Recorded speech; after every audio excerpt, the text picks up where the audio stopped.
قروها انتم شوفوا تبارك الله المليح. باش الناس يعرفوا هذه المعلومه عبد العالي، هذا راه كيجيب سلعه من اكادير ديريكت من عند الفلاح ديريكت. هذا ما كيدخلش المارشي من مراكش، هذا ديريكت. هذا كيبيع لكم ثمن اكادير. انا خرجوا في الليمون، انا البصله. وانا معك عبد العالي. السلام معك عبد العالي. شحال بريكولي شحال؟ هي اخويا هي. هذا كيجيب السلعه من اكادير ديريكت.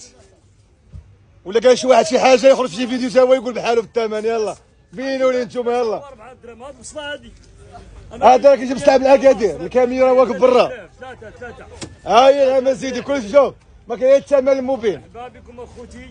واي خضار بغى يعلق ولا يدير شي ثمن ماشي هو هذاك يخرج هو فيديو. تواصلوا معنا هي في النمره 061 66 38 94.